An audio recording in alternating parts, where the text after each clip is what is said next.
Giving the countdown from 15, 14, 13, 12, 11, 10, 9, 8.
Boston Celtics, one of the greatest teams in NBA history with the most NBA championships.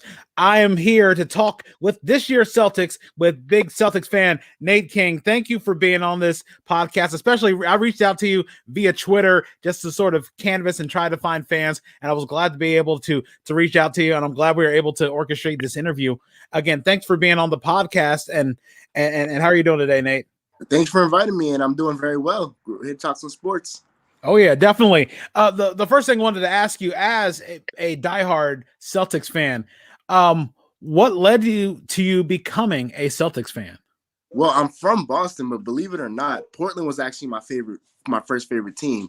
I became a Celtics fan right before like the Big Three era, with Sebastian Telfair getting traded to Boston.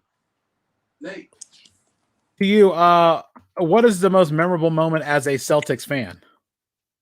My most memorable moment as Celtics fan is the Big Three era, but also a couple years ago with Isaiah Thomas eliminating the Wizards from the playoffs. That was a crazy series. Right after his sister died, and just the heart he showed on the floor. Marcus Smart. I don't know if you remember the team from that year, but that was just a heartfelt team.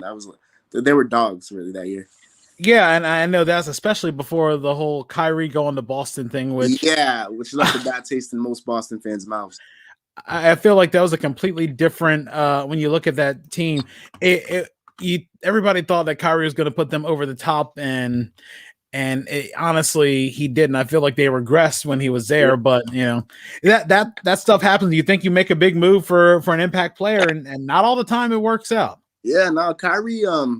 He has all the talent in the world, but I think he lacks the heart that like Boston fans like to see. Like I said, from Isaiah Thomas, it was all heart. To you, what were the expectations coming into this season with the Celtics? I know after last year's playoffs, the East was going to be a bit of a challenge. Nobody expected Toronto to fall as far as they did, but nobody expected the Nets to sort of stack up their roster. And of course, everybody knew Milwaukee was going to be Milwaukee, but it seems very competitive. The East has become very competitive again. Well, I'm one of the few people who probably predicted Toronto's fall. You got a 30, we're talking Boston, but you got a 30-something-year-old star player who, is about to be on his decline. A bunch of role players who just fit in the system. But like I said, we're here to talk Boston. I think the expectation for Boston this year was kind of shaky because we did lose Gordon Hayward. We didn't really restock. We got Tristan Thompson and Jeff Teague, who at this stage of the game are role players. They contributed very well as starters earlier in their career, but now they're not really, that level of player. So it was kind of confusing to see where we gauge ourselves because we've been Eastern Conference finalist teams the last 3 of the 4 seasons. We've been in the Eastern Conference Finals, but we lost key pieces in Kyrie Irving, Al Horford, Marcus Morris. We lost, of course, Gordon Hayward. So it's definitely confusing, but we expect Tatum and Brown to take the leap to get us to the next level this year. And Brown has definitely showed that he is willing to take that next step. Tatum regressed a little bit, but there is the COVID, whether COVID or not affected his cardio, and he's looking very well now in the season. He's starting to get back up to speed. To you now, what is your biggest or most unique piece of Celtics related memorabilia or clothing do you have? Like a lucky jersey or anything like that? The year that the Celtics won the championship.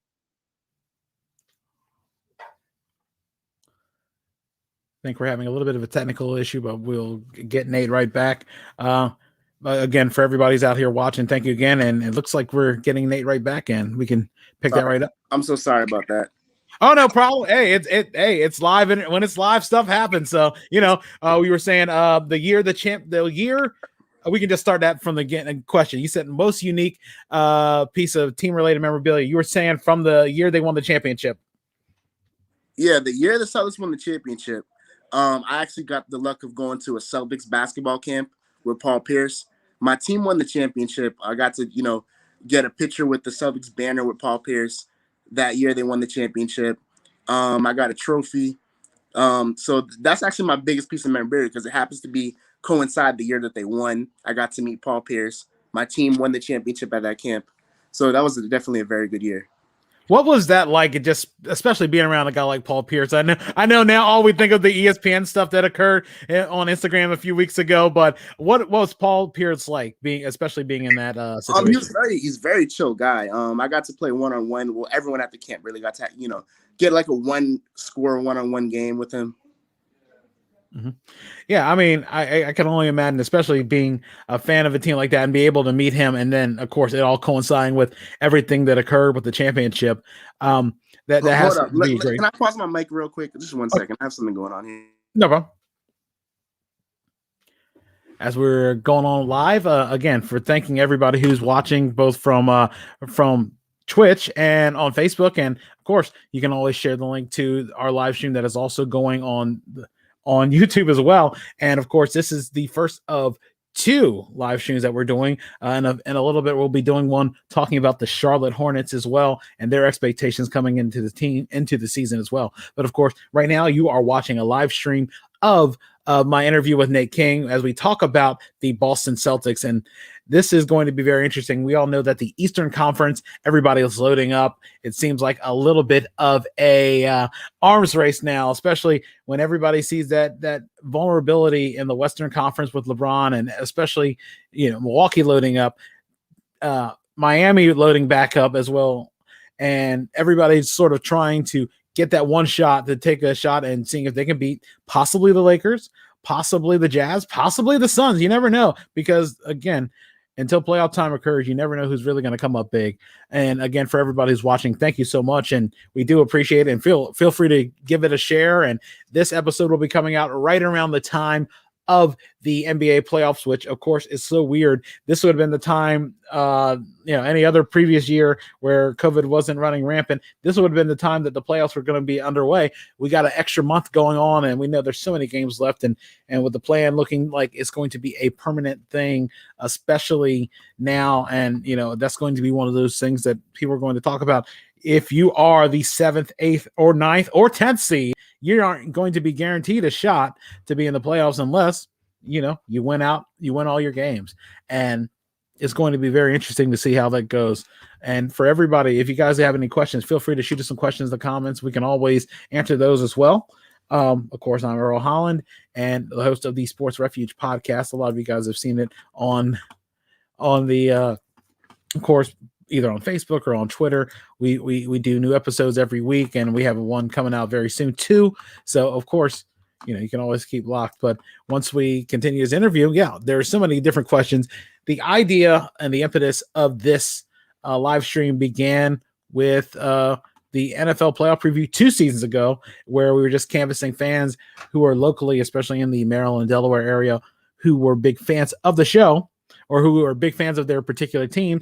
And we wanted to get those teams and some of the teams who maybe were really close in the final weeks of the race just to get their perspective on the season, how things went, what their Super Bowl predictions were. And definitely that's what we're doing with this one, where we're going to get takes of fans and we're going to talk about what they think, who's going to win the NBA championship, who's going to take home the Larry O'Brien trophy, and who's going to be in that matchup.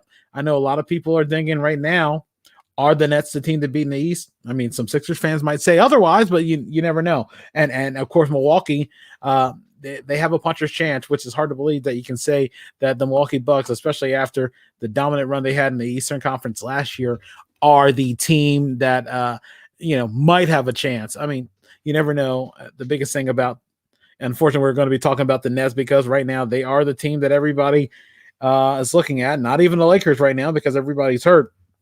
But that team has an assortment of all-stars and lineups, but a bunch of head cases as well. And with these teams, with these players being head cases, especially just looking at, some of the guys, looking at Durant, looking at Kyrie Irving, who's missing personal time, which, again, there's nothing against losing personal time, but everybody's been sort of wondering, will his head be in it, especially when it counts. And then you have James Harden, where he hasn't been able to come up clutch in the playoffs. And I think that has been something that a lot of people will ask those questions. Are the Brooklyn Nets for real? And is it so easy to believe that they could just not only run through the Eastern Conference, but take down the defending champions? And we don't know, and we'll have to find out that, especially, I mean, of course, right now, the reigning Eastern Conference champions are the Miami Heat, and just taking a look at the standings in the NBA, and it is a tight race. Number 1, the Sixers. Number 2, the Nets. Number 3, the Bucks. Number 4, the surprising Atlanta Hawks after firing their coach middle of the season. Number 5, technically tied with the Hawks, 30-26. The Boston Celtics, of course, and Nate King is the person I will be talking with and who I'm talking with now. The Knicks are sitting at 6th. The Heat are 7th. 8th are the Charlotte Hornets. 9th are the Indiana Pacers, and number 10 are the Raptors. And that is a 3-way tie for that last spot, and where it's coming down to the Raptors, the Chicago Bulls, and the Washington Wizards. And then looking at the Western Conference, the Jazz are number 1. The Phoenix Suns are number 2. It feels like a unique turnaround, especially from last season. The Clippers are number 3. Again, big issues about the Clippers. Can they do they have the heart to actually stay and hang around and actually be clutch in the playoffs when they had that chance last year and just couldn't get the job done under Doc Rivers? And then looking at number 4, the Denver Nuggets, who lost Jamal Murray with an ACL tear, that could be devastating. The Lakers are the 5th seed right now, and they're 2 games behind the Nuggets. And you can tell the injury losses of LeBron James and Anthony Davis are huge, and that could be disastrous, especially with the Portland Trailblazers a game and a half behind them in the 6th seed. And then Dallas at number 7. And then, of course, they were talking about how they don't really want to be a part of the play-in, especially when you're in that position right now. You could be on the outside looking in. Eventually, the Grizzlies, number 8. Number 9, the Golden State Warriors, who I talked with fan Thomas Banks about that, and that'll be one of those we'll get out on YouTube very soon as well. Number 10, the San Antonio Spurs. Number 11, the New Orleans Pelicans. And number 12, the Sacramento Kings. Of course, there's a 5-game difference between the Spurs, the Pelicans, and Kings, and between those guys. And again, things can shift very, very quickly when you look at it. But of course, if you guys have any questions regarding NBA playoffs or any discussion you guys want to talk about, feel free to shoot some questions this way, because I'm always up to take some questions. And while we're waiting for Nate to come back, I can answer some questions. Anything you have, anything related to the podcast, anything sports related. I mean, we can always talk about it. But again, this has been another unique season. It's crazy that the NBA season will end with the finals right around the time the Olympics are set to start, and that's going to be interesting. I don't even remember who is on the U.S. Olympic roster, I guess, because it's sort of out of sight, out of mind, especially with everything being pushed back a year due to COVID. And I mean, that's an interesting theory, whether the U.S. will have their whole roster there, or whether it's going to be just a bunch of guys who end up being second thoughts and just Okay. Will they be the ones representing the U.S.? And again, we are taking any questions that you guys have. So feel free to shoot us a question. Again, we are live on YouTube and we are live on Twitch via the Sports Refuge and on Facebook via the Sports Refuge Facebook page. And again, we appreciate you guys for listening in, and just feel free to, again, share these as well, because we always just try to get as many people. We always try to get as many people as we can on this team. And looking at the roster, well, again, this is an old story via ESPN.com, and this was in March. They still have not narrowed down the team, and there's a bunch that are still eligible. There are so many. Well, I guess LaMarcus Aldridge will not be on that list, but I assume guys like Bradley Beal, maybe Jimmy Butler, Steph Curry, Anthony Davis, depending on what's going on, Paul George, Gordon Hayward, Dwight Howard, LeBron, Kyrie Irving, Kyle Kuzma, Kawhi Leonard, Damian Lillard, Kevin Love. You just think that Kevin Love, man, he ended up going from being the big dog in Minnesota to just being a guy in Cleveland right now, which is sort of strange, but it happens. Unfortunately, what can you do? Donovan Mitchell is on that list as well. Chris Paul, Jason Tatum, Miles Turner, Kemba Walker, Cardiac Kemba, as many know him from his reputation in the Big East tournament playing at UConn. Russell Westbrook as well. And a bunch of other names that are being added to the list in the pool. We don't know who's going to be on that final list, but it looks like depending on how the NBA Finals goes and how deep certain teams go in the playoffs, we will never know. We won't really truly know who all will be in the mix for the NBA tournament. Yeah. So again, feel free, just ask if you got any questions, feel free. You want to talk a little NBA. I'll admit myself that is trying to watch the NBA has been a little bit difficult just because the scheduling made it a little tough, and not really being in the being a cord cutter. Sometimes it's not as easy to find legitimate sources to watch the NBA. I mean, you get what you can on streaming services or TNT or some of the local regional sports markets. Like, for example, I mean, again, I live outside of Philadelphia, and I know that really we a lot the Sixers, of course, are battling neck and neck, and it seems like they are having a lot more success under Doc Rivers than they would have had under Brett Brown, which is a very well, I guess not a big surprise, but I think that everybody felt that you give Brett Brown one more shot, that if he can't take this team to the next level, then you have to make the change. I always felt like a lot of people were trying to get rid of Brett Brown, especially while they were taking their licks and the growing pains and everything that went along with it. And you got to at least give him a shot. Give him 2 shots in the playoffs to find out, okay, if this isn't it and the mindset isn't changing, then you got to go with somebody like Doc Rivers. And I think Doc Rivers has a lot to prove as well, former Celtics coach, especially the way he got dismissed in Los Angeles, especially when it seems like it was only Kawhi Leonard and Paul George only in name only. And, it'll be interesting to see. And again, the playoffs, it feels like it's a completely different season of basketball. If everybody's healthy and everybody's back, we don't know what we could really see. Again, we want to thank you guys for being here on this live stream, especially watching from Twitch. And again, we are here. Again, we'll be doing one at around 5:30 when it comes to the interview, the Charlotte Hornets. But yeah, for anyone who's interested, feel free. We have weekly episodes coming out, and we have our newest episode of the podcast will be featuring an interview with my brother and Earl Holland, who's been on the podcast before. We will be doing probably one of the craziest things in the world. While it's not the first time, it is one that's everyone has done before. I mean, it's something that you've seen maybe on Hot Ones, but we are going to be doing a taste test of hot wings and 10 different hot sauces, and talking a little bit of sports and talking a little bit of life. And I think a lot of you guys will be interested in that. So again, of course, again, we are. It feels like rain. It feels like rain delayed theater. And watching a baseball game, just the rains are starting to pour down. You're waiting to get the radar clearance. You're waiting to make sure the tarp gets on so the game doesn't get washed out. And I think that is, when these types of situations where you're walking live, sort of without a net, that makes it sort of cool. And that is a cool experience. Can be a bit of a frightening experience, but of course, we're not on live TV or live radio where you have to be careful what you say, and you always have to be aware of what happens with a hot mic.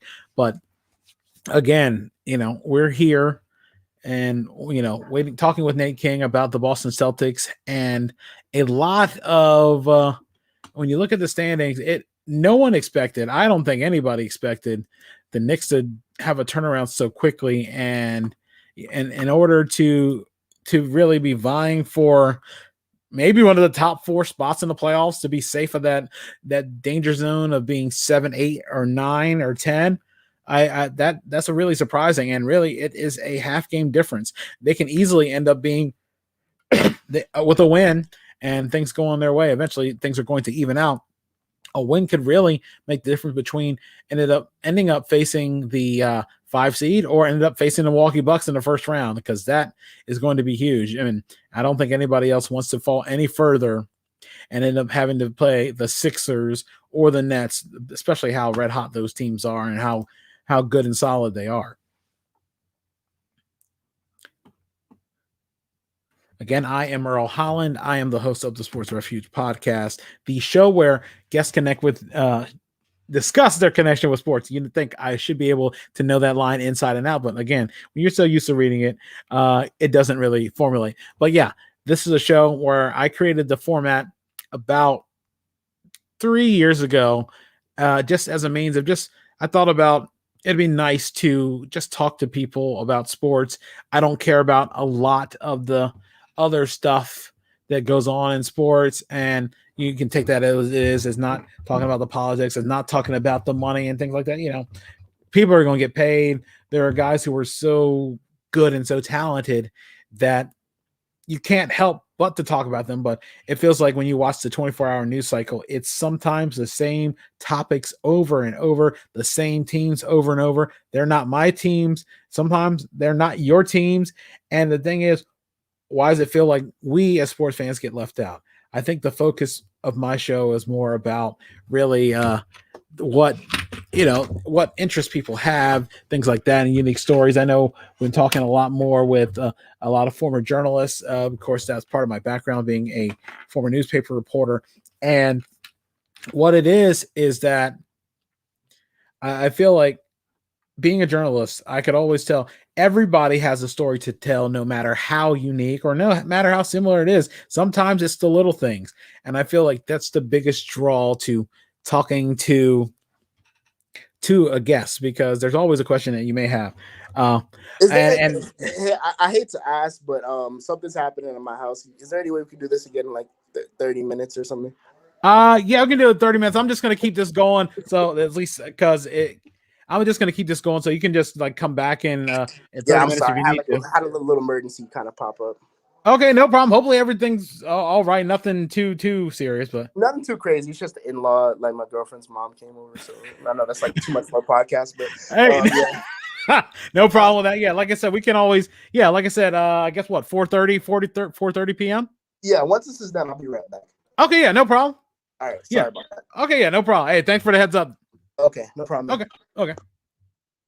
And again, for everybody who's tuning in, thank you guys for tuning in. If you guys have any questions about the podcast, what we're doing here, and any questions, want to talk a little sports, feel free to shoot us a question in the comments, no matter where it is. Again, we're live on Twitch, we're live on YouTube, and we are live on Facebook as well, via the Sports Refuge Facebook page and the Sports Refuge channels on YouTube and Twitch. And again, coming up at 5:30, we'll be talking the Charlotte Hornets as well. And You guys can feel free to shoot some questions as well. If you'll be right back, just taking a quick little interstitial just to take care of a couple things.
Thank you guys for bearing with us, having a little bit of some things that tend to happen during live broadcast. Our guest Nate King, he is just taking he has to take care of something that sometimes things happen, especially when it comes to live broadcast. Again, anybody who has any questions, sports related questions, anything you want to discuss sports related, feel free to shoot a question. We take all our comments as well. Some of the questions that we normally ask the fan representatives in these live streams are just how long they've been a fan, some of their most memorable moments, expectations coming into the season. A new question we added was the most unique piece of team related memorabilia and clothing that they have. Then, was there a point this season that you felt your team was making the playoffs? Was there a point you were worried about them making the playoffs? And then, what team do you think they match up well with? Especially, I know everybody's going to talk about in the Eastern Conference. Can they beat the Nets? Can the Nets, are the Nets the team to beat? Are the Sixers the team to beat? You never really know.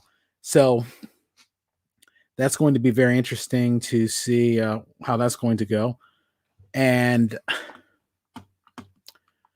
again, of course, I mean, the Western Conference is who's the best team in the West? It's easy to say possibly the Lakers with LeBron and AD and all their assortment of players, but you never really know.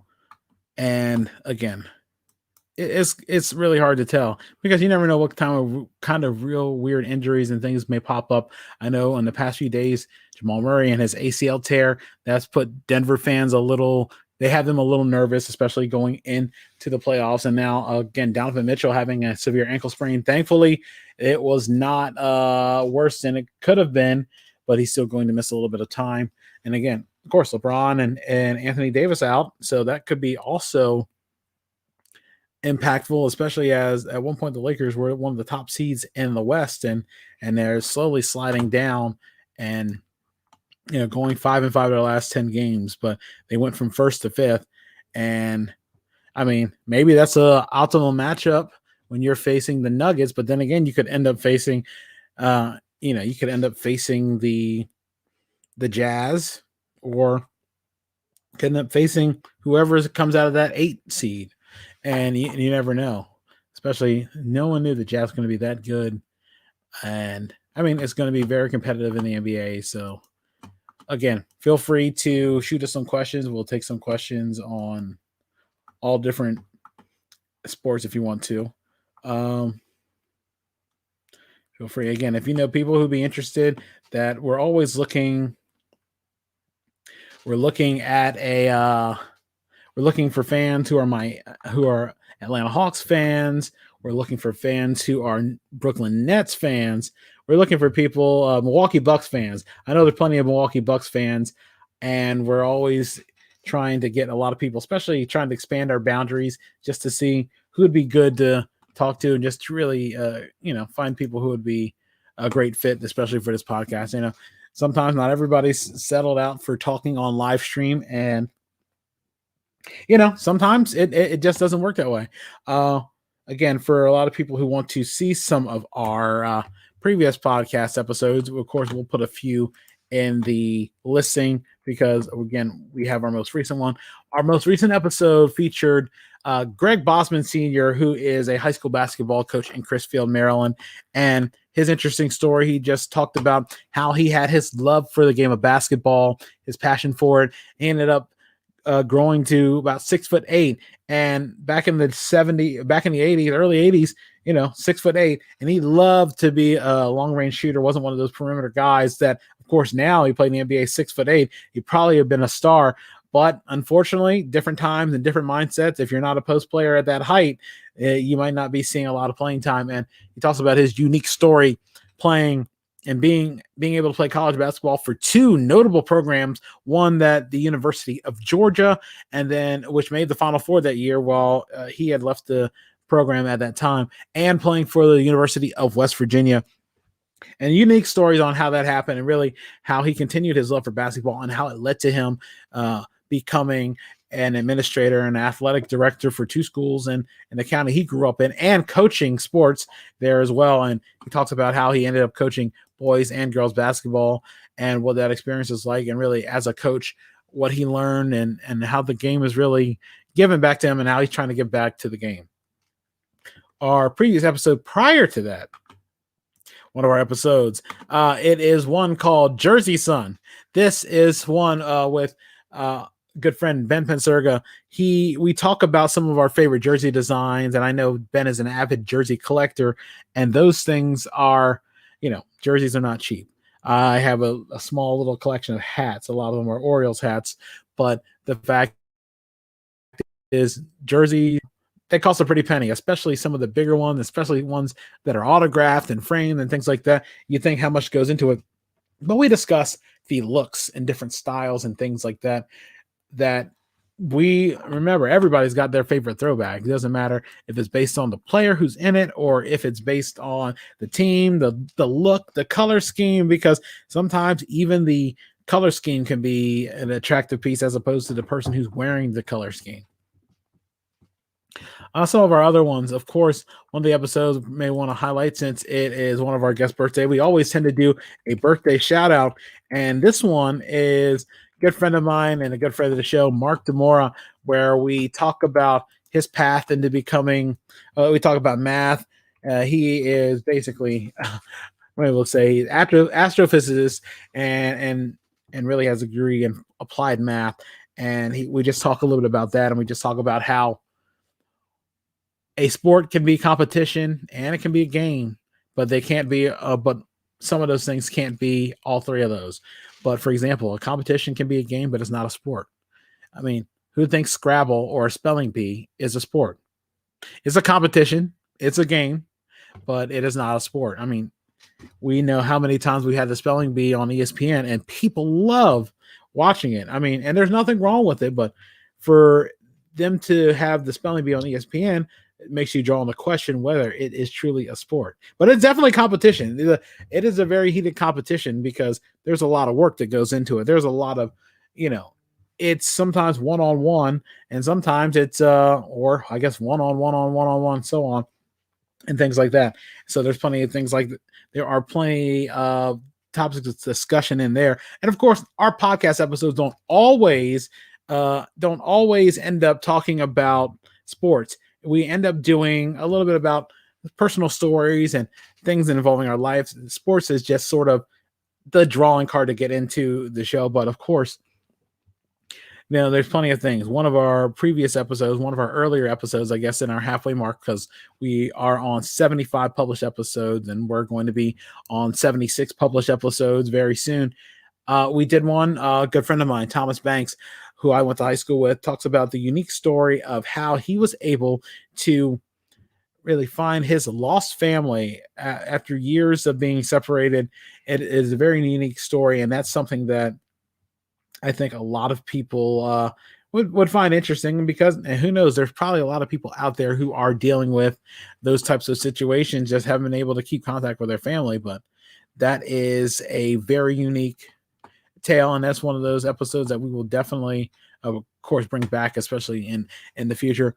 For a lot of people who are just tuning in, I am Earl Holland. This is the Sports Refuge podcast. We are doing a live stream for our NBA playoff preview, which will be airing next month. And I know it's so weird that, of course, that we're talking about the NBA playoffs. This will be the time the NBA playoffs will be starting and under normal circumstances. But of course, with COVID and the turnaround from the bubble last year to this year's playoffs starting next month, we're trying to get as many fans of the teams that are in the heat in the race in the Eastern and Western conferences just to talk about their fandom, really their team, how they think things are going to go, who they think is going to be in the NBA finals. And if you feel like you have an idea about your own prediction on who's going to be in the NBA finals, feel free to give us your thoughts in the comments and things like that. Again, this show, don't forget to share and things like that. I know we are streaming on basically Facebook, YouTube, and Twitch. And again, we appreciate all you guys who are watching. And just, again, feel free to jump in on the show, ask a couple questions. We're going through, I guess, a little bit of extenuating circumstances. Our guest, Nate King, he is on here to talk about his beloved Boston Celtics. One of the unique stories that he talked about a little bit earlier was during the championship run with Paul Pierce, Ray Allen, and Kevin Garnett that year. He was able to meet Paul Pierce and get his picture taken with him in front of the Celtics championship banner. And that is a unique story. And those are the types of stories that we like talking about as well. Sometimes it's not just, okay, this player and this team, because I think we've all had our fill about that. But I think just sort of our experiences as fans. What is it that really draws us to sports? And, I am doing a series as well. I've done a series before talking about some of the different trips to Major League ballparks. So far, we've been to about 5. And that is actually, we actually have been 6 when you do the math. Washington at Nats Park, Oriole Park at Camden Yards, Philadelphia Citizens Bank Ballpark, Miller Park, the stadium formerly known as Miller Park in Milwaukee, Guaranteed Rate Field in the south side of Chicago, and the north side of Chicago, Wrigley Field. And the goal, that has been something I've always wanted to do, go to all 30 MLB stadiums in my lifetime. And I know things will keep changing. Of course, Texas now has a new stadium, so that is going to be Globe Life Park or Globe Light. I think it's Globe Life Park. That'll be the new stadium instead of placing the ballpark at Arlington, which that will also, I guess that doesn't, it's weird when you consider what's the official stadium. It's the stadium that they're playing in at the moment. In that case, I can say I've been to a Nats game either at RFK and at Nats Park.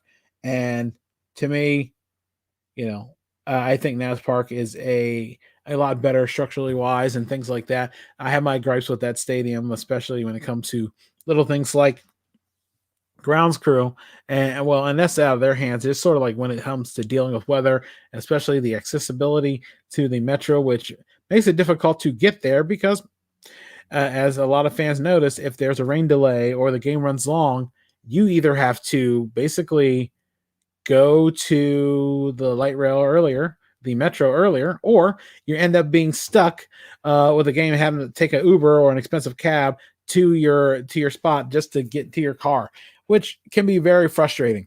Again, I mean, every stadium I've been to, there's the plus. I love Camden Yards just because one, it's close proximity. Two, that up until this season, you'll be able to bring your outside food in because we all know that ballpark food is expensive, and nobody wants to pay for that. I mean, again, we would just hit the vendors outside, and then we would end up just putting them in our book bag. We'd go in, they don't have any issue as long as you don't bring in alcohol, you're fine, and then you go on to your game.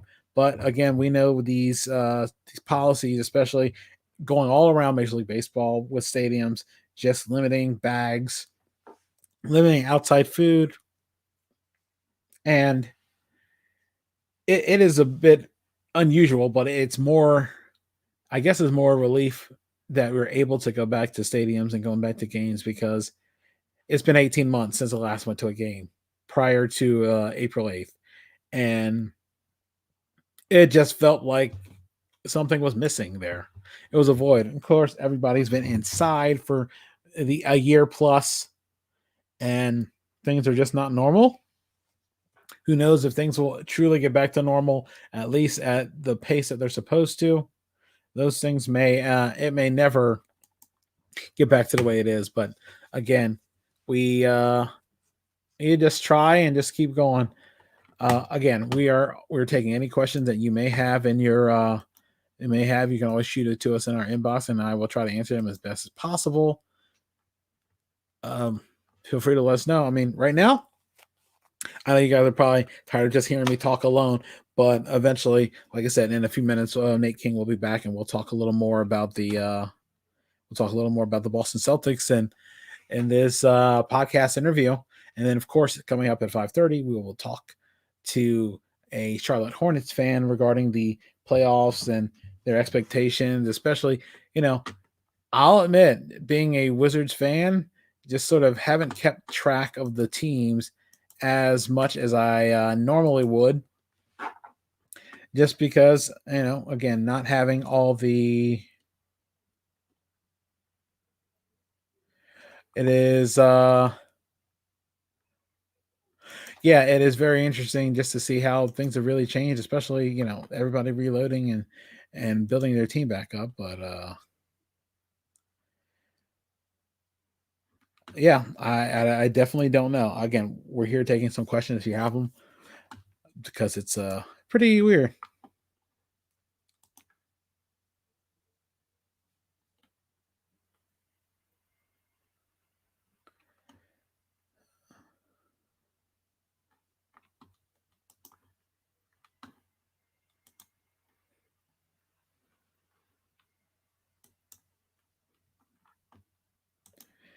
Anybody who's a baseball fan out there, how are your teams doing so far? Yeah, if you have any, how are your teams doing so far? Let us know how they're doing. Especially, it's only barely a couple weeks in, but a lot of teams are. It feels like when you look at the MLB standings so far that everybody seems to still be in the hunt. There's nobody who's completely out of it. Well, not yet. I haven't looked at it. I mean, it's interesting that my team, the Orioles, are 3.5 games out of first place, and it just seems like a very cluster division.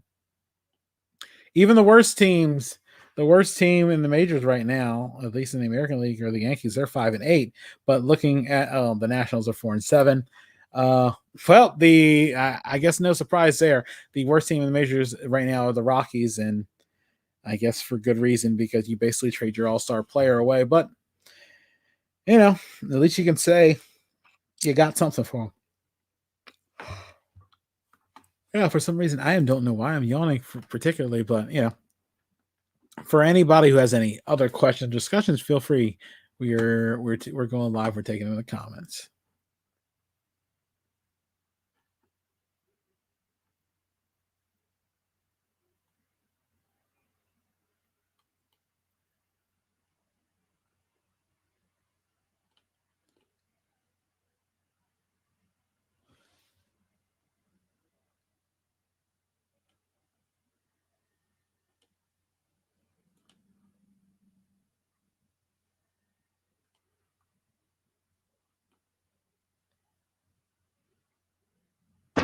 Hey, so the situation's handled, so I'm back. Sorry. No problem. Hey, no worries at all. Again, for everybody who's been watching the live stream, I'm talking with Nate King, Boston Celtics fan. We were just talking a little bit about the Celtics. I guess picking up from where we were discussing, was there a point in the season that you were extremely confident that the Celtics were making the playoffs?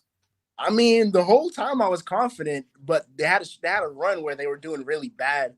Where I'm like, okay, if they don't make the playoffs, now we got to talk about Brad and Danny. Are they getting fired? Or Celtics making trade? Are they going to trade Jalen or Tatum? Because this team can't afford to not make the playoffs. Was there a point you were worried? Like you said, you mentioned there was a point you were semi-worried, but it seems like everything, the ship is righted. I know there's a lot of hype, especially we were talking about with the Isaiah Thomas led Celtics a few years ago, and all those picks and the shrewd moves that Danny Ainge had made. Yeah. That this is going to be up and coming team. Do you feel like at a point they've peaked too early, especially in their development, especially with all the guys with Marcus Smart and Tatum and Brown?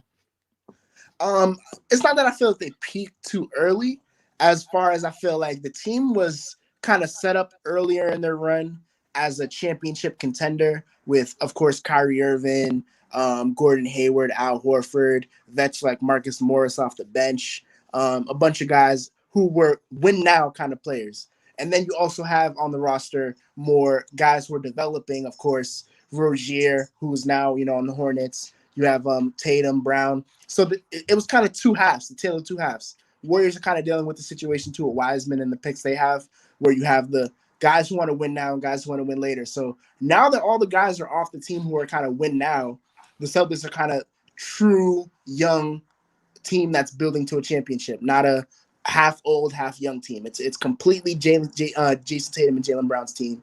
So yeah, it's not that I feel like they regressed. I feel like it's a different team. Do you feel that Kemba Walker should really be, it's interesting. You're placing Kyrie with Kemba. You think Kemba would have like elevated his game, especially we saw that his reputation, especially in college basketball, playing at UConn and then playing with the Hornets and things like that, the big game mentality that he has. You would think, do you feel like Kemba's underperforming or? Kemba's definitely underperforming. I don't know if injury is a excuse for that. I mean, it is an excuse, but as a fan, we kind of don't respect that as, like an excuse or the fan base. But I definitely think the Celtics probably should have traded Kemba at the deadline, and maybe seen if they could have got Lonzo or something. I feel like Kemba's time in Boston is kind of winding down unless they win a championship this offseason. I mean, this playoff. Yeah, which is it just seems like, you went from, like you said, we went from Isaiah Thomas, then you go to Kyrie Irving thinking that's going to be the guy that puts him over the top. And then you end up just sort of just parting ways and going with Kemba Walker thinking, okay, we see how he was clutch in Charlotte. And just now, again, it feels like it's, and now he's more of a supplemental piece instead of the guy. Yeah. And that wouldn't be an issue. We definitely could use Tatum and Brown stepping up. If Tatum and Brown are the main contributors, and then we get Kemba Walker in spurts and hits big shots, that would be fine too. But we haven't seen that much from Kemba either, so I don't know if I can trust him in that role right now. Looking at the Eastern Conference playoffs, who do you feel the Celtics match up the best with? Definitely a lot of teams. I know we Philly swept us during the season, but I would not be scared to see Philly. Milwaukee is definitely a deep team. I think we can match up good with Philly or Milwaukee. Brooklyn kind of scares me just because their offensive power. We don't have enough great defenders this year to really combat that, and we're not the offensive team that they are. So I think, but any other team in the Eastern Conference playoffs, I would not be scared to see them. Sorry. No, you're good. Now we were talking about, again, the teams you mentioned the Nets, but anybody else in the East that sort of gives you a little worries, especially some of the lower teams, Miami, especially if they start getting their act together or. If Miami gets their act together, it's going to be a repeat of last year where they were, a fifth seed, and earlier in the season they didn't look like playoff championship contenders at all and made the finals. You never know when it comes to Miami, so of course, but like I have confidence in Brad Stevens. He's been one of the most successful coaches of the last 5 years. hands down. Danny Ainge, despite his lack of making big trades, has been one of the most successful GMs of the past 5 years. So, I have confidence in the Celtics staff for what they're doing. Looking at some of the other teams, who are some of the big surprises to you in the East? Who's someone that you thought, wow, I didn't think they were going to be this good? As far as Celtics players, or anybody in the Eastern Conference overall, other teams that sort of taking you by surprise of how teams, yeah. competitive they are. Hornets for sure. They stole Terry Rozier from us 2 years ago. Stole Gordon Hayward from us last year.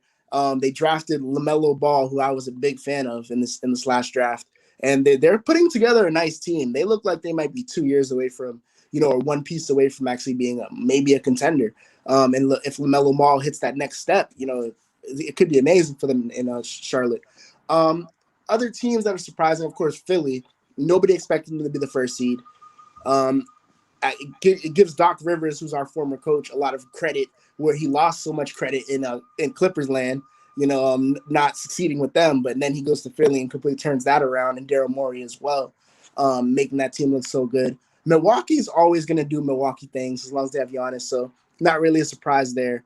The surprises in the East are more like Toronto, even though, like I said, I did predict that they would fall eventually, but I know a lot of people are surprised they fell. Miami not doing as good, and the Wizards as well. It's more the bad teams are the surprises in the East to me. Yeah, and I think like we're talking with Miami, if they can get everything together, plus they have Oladipo, those could be that could be a very scary proposition. There anybody to face those teams in the playoffs. I mean, if they get out of the play-in rounds and they're not the ones ended up getting knocked out in the round robin, because it could be anybody. Yeah, I really want the Wizards to, make the play-in and then make the playoffs. I think the playoffs would be wrong without seeing Bale and Westbrook in it. Yeah, and it's which is crazy because especially I think they owe the Rockets a draft pick if they don't make the playoffs, because the last thing you want to do is miss the playoffs, end up having the number one pick, and end up going to Houston because Scott Brooks is probably going to be on his way out anyway, because the only reason they hired Scott Brooks was just to ensure that KD went to Washington, and that didn't happen. Yep. And now they're sort of stuck. They didn't fire him when they didn't fire him any other time before. They might as well just sort of let him ride out this last year of his contract, because I doubt he's coming back. Definitely, unless they can get a strong playoff push. They look like they're about to make the play-in spot. If they can get in the playoffs and then, make a deep run, who knows? It's Westbrook and Bale at the end of the day. So yeah. I think teams that, don't think the Wizards are good should be scared of that they play their best basketball in the playoffs. Yeah, if Beal's healthy, that's the other thing. If Beal's not healthy, it's going to be the same old story for Westbrook, just sort of having to carry them and just seeing what happens. Definitely, and the fact that they might end up seeing Brooklyn in the first round, if they do make it that far, could be definitely a headline series. Oh yeah, I mean the only thing scarier is just like John Wall magically showed up in the East, and then that would have been even scarier than facing them in the playoffs. Looking at the NBA Finals predictions, who do you have coming out of the Eastern Conference? Who do you have coming out of the Western Conference? Who wins the finals, and in how many games? It's hard because, of course, I want to say the Celtics, but I'm going to try to be a little bit more not of a homer right now. I would say this year, I'm going to go Milwaukee out of the East, and I'll go Clippers out the West. Oh, why the Clippers? I know there's a lot of competition, Utah, Phoenix, and everybody else. Why the Clippers? Teams like Utah and Phoenix really scare me and Denver. I would put them in that category as well. As far as not being real contenders, but looking like contenders, they're just those teams are to me are known for that. Not Phoenix, because they just got back to that level, but Denver, Utah, Portland, those teams always look really great, and then just never kind of do anything in the playoffs. So I don't know. Maybe Chris Paul might make Phoenix legit. Maybe Utah, how they're playing this year is for real. But I just don't believe in those teams. Lakers, they're gonna have to show me they can be healthy. I know there might be a chance that they're just resting LeBron and AD and hoping that they can get them back in the playoffs and 100% health, 100% cardio, everything. But I just don't think it's good for business to not have them on the court at this stage. And who do you have winning the finals and how many games? I'm gonna go Clippers in 6 games. Wow. I mean, I guess in this case, that'll sort of validate them letting go of Doc Rivers if they make it. But I think Paul George really has to step up because, all his talks about, about how things were last year and he really did not show up when it mattered. That is going to be, it's going to, the Clippers' fates are not going to be on Kawhi Leonard. It's going to be on Paul George because if he doesn't show up, it's just going to be another year of everybody just saying him running his mouth and him doing nothing. Definitely. The Clippers, I feel like getting eliminated where they did last year, it's not it's hard to say it's the best thing for them, but it really was because they kind of came in with so much swagger and cockiness. They need to get knocked back down to earth and realize when playoffs come around, it's the little things that matter, and it's playing with chemistry, playing with ball movement. The little things they forgot. They thought they were too talented, and they were just going to knock over all the competition, and then they almost lost to Dallas, and then they did lose to Denver. So, they're really gonna have to come with a lot of energy this year, and I think they know that. So I think they're gonna do a lot better. Yeah, definitely. And Nate, I really appreciate you coming on the show. Before we wrap this up, do you have any social media where people can reach out to you if they want to talk a little bit of Celtics, talk a little NBA or anything else? Oh yeah, definitely. You can reach me at my Instagram at Newberry, NEWBRYY. And yeah, we can talk basketball there, and hopefully, I can come on here again and talk ball. Less distracted next time. Definitely, it's a great feeling podcast, and I wish you all the success. Oh yeah, definitely. Thank you. I really appreciate it. What we'll do is, as we log off air, we'll talk a little after and formulate a few other things. But for everybody who's listening, you can catch up with me in another hour or so. We'll be talking the Hornets. But for those of you guys who are big Celtics fans who've been watching, I really appreciate Nate coming on. We'll talk a little more off air once this finishes. But for everybody who's been listening, thank you so much, and we'll see you in about an hour or so. All right.